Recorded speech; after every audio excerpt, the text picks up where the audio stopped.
Sektor perkebunan kelapa sawit di Indonesia ini udah lama belum naik lagi ya. Jadi masih redup seperti itu. Sebenarnya waktu tahun 2022 lalu ketika batu bara booming, maka sektor sawit itu juga hampir saja ikut booming. Ketika harga CPO ya, crude palm oil, minyak sawit mentah di bursa Malaysia atau ya kita bisa nyebut harga minyak sawit dunia seperti itu ikut meroket sangat tinggi hingga sempat mencapai harganya itu 7.000 ringgit Malaysia per ton ya. Ketika harga batu bara Newcastle Australia juga sempat naik sampai $400 per ton. Jadi ketika harga komoditas secara umum naik, ya harga sawit pada tahun 2022 ikut naik. Sayangnya, karena kenaikan harga minyak sawit ini turut menaikkan harga minyak goreng di dalam negeri, Pak Vincent. Kalau Pak Vincent masih ingat, waktu itu harga minyak goreng sempat naik sampai 24.000 per liter, dari sebelumnya 12.000 per liter, naik 2 kali lipat. Tentu saja itu membuat kaget masyarakat, karena kalau batu bara kan dijualnya ekspor ya, tapi kalau minyak sawit ini kan kebutuhan pokok untuk minyak goreng. Kalau harga minyak goreng naik, orang ribut seperti itu. Maka pada sekitar bulan April, kalau nggak salah, April-Mei, pemerintah langsung meluncurkan program yang pada intinya menurunkan kembali harga minyak goreng. Diluncurkan itu namanya minyak kita itu, harganya 16.000 per liter. Ya. Imbasnya harga minyak goreng di pasaran turun dan harga CPO di pasar dunia ikut turun. Jadi cuma sebentar harga minyak CPO di 7.000 ringgit itu tadi. Hanya dalam waktu beberapa bulan kemudian langsung drop balik lagi ke 3.000 ringgit per ton.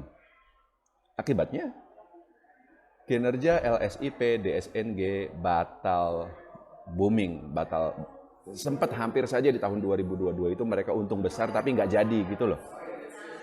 Jadi pendapatan dan laba bersihnya itu anjlok seperti itu. Sebentar. Nah, sayangnya sampai hari ini ya, karena ternyata kebijakan pemerintah menjaga harga minyak goreng untuk tetap stabil serendah mungkin, itu ternyata efektif ya. Harga minyak goreng sekarang memang beneran cuma 16.000, bahkan sempat 15.000, turun lagi karena terjadi deflasi. Kalau Pak Vincent baca berita belakangan ini ya, harga CPO itu juga ikut terdampak, nggak naik-naik lagi sampai sekarang, masih mentok di 3.000, 4.000 ringgit per ringgit Malaysia per ton.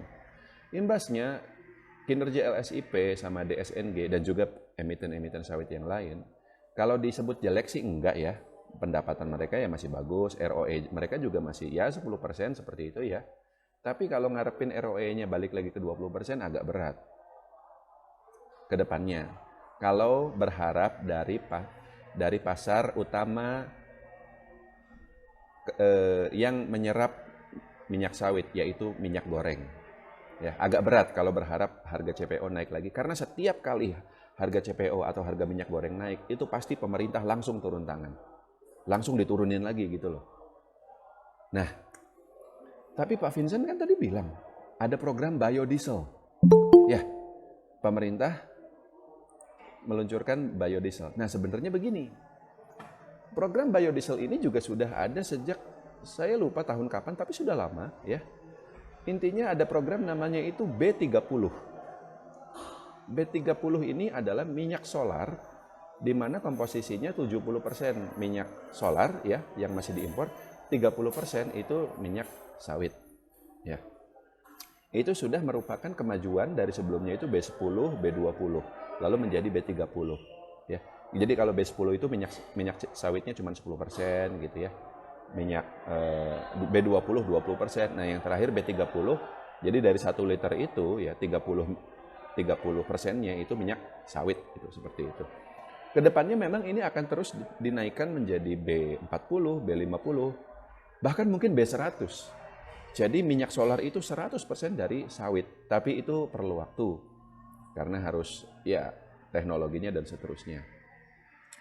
Masalahnya ya, meskipun program B30 ini sudah berjalan cukup lama, nggak tahu nih, saya perhatikan perusahaan-perusahaan sawit, termasuk yang Pak Vincent sebutkan, LSIP dan DSNG, pendapatan mereka itu masih dari penjualan minyak sawit mentah aja. Nggak ada, dan untuk minyak goreng gitu. Nggak ada kontribusinya untuk program biodiesel gitu. Dijual ke perusahaan biodiesel gitu, nggak ada. Jadi perusahaan-perusahaan yang jualan biodiesel ini hanya perusahaan-perusahaan sawit tertentu saja. Nggak semua yang ada di Indonesia. Salah satunya, saya lupa apa nama perusahaannya ataupun kode sahamnya. Tapi mungkin teman-teman yang lain bisa bantu kalau ada yang tahu. Salah satunya adalah perusahaan sawit miliknya John Lynn Group yang di Kalimantan Selatan. Ada yang tahu nggak? Punyanya Haji Isam, itu orang kaya banget itu. Nah itu baru dia jual biodiesel gitu loh. Dan mungkin ada lagi perusahaan sawit yang lain. Nah tapi kalau LSIP atau DSNG, mungkin ada juga sih kontribusinya ke biodiesel, tapi sedikit sekali. Sampai sekarang mereka masih jualan minyak sawit untuk minyak goreng dan juga untuk kebutuhan-kebutuhan yang lain, tapi bukan untuk biodiesel. Dan ternyata istilahnya adaptasi dari biodiesel ini juga ya masih sangat lambat ya, karena apa namanya, nggak tahu, pemerintah kayak belum terlalu serius lah. Padahal kalau misalnya diseriusin kan harusnya di setiap SPBU itu ada ya. Kan kalau ada itu biodiesel itu, kalau Pak Vincent mungkin pernah ke SPBU ya, ada sebagian SPBU yang di solarnya itu tuh biodiesel gitu. Tapi tidak semua SPBU saya perhatiin. Jadi hanya SPBU tertentu saja gitu. Seperti itu. Kesimpulannya ya, saya nggak tahu nih apakah Pak Prabowo akan lebih serius dalam mengembangkan program biodiesel ini. Tapi kalau dari program yang sudah berjalan, itu dampaknya masih sangat minim terhadap kinerja emiten sawit yang ada di Bursa Efek Indonesia. Jadi apakah Pak Prabowo bisa lebih baik? Ya itu kita nggak tahu ya. Kita masih harus lihat dulu Pak, setahun ke depan atau 2 tahun ke depan. Sedangkan kalau misalnya setengah tahun ke depan ya, tadi kan Pak Vincent nanyanya begitu ya. Ya kayaknya sih belum ada dampak apa-apa, nggak akan secepat itu. Pasti selama periode awal-awal itu pasti masih ada prioritas yang lain yang lebih penting lah dari pemerintahan Pak Prabowo. Contohnya apa? Ya makan siang gratis kan? Kan itu yang selalu disebut-sebut seperti itu. Jadi mungkin yang soal biodiesel ini setelah itu gitu ya. Nah sebelum itu, ya mau tidak mau, prospek LSIP dan DSNG masih hanya akan dipengaruhi oleh fluktuasi harga CPO ya di Bursa Malaysia.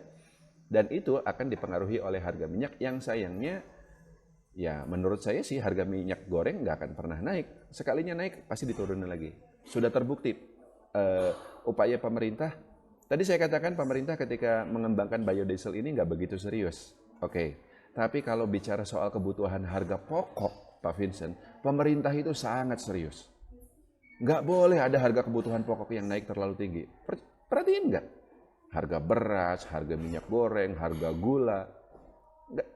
Nggak segampang itu loh untuk menjaga harga-harga itu untuk tetap stabil, tapi pemerintah berhasil melakukannya. Tapi itu justru kabar buruk bagi perusahaan seperti LSIP atau juga DSNG gitu ya. Jadi kalau kita percaya soal biodiesel ya wait and see, tapi di luar itu ya memang untuk saat ini kita masih belum terlalu merekomendasikan ya LSIP dan juga DSNG. Sebenarnya tetap ada peluang harga CPO naik kalau mengikuti harga komoditas yang lain, entah itu harga minyak, entah itu harga batu bara ya. Tapi itu ya berarti harus nunggu harga batu bara let's say naik sampai $170 dulu per ton. Nah mungkin baru harga CPO akan menyusul. Sebelum itu ya kita belum rekomendasi gitu loh. Cukup.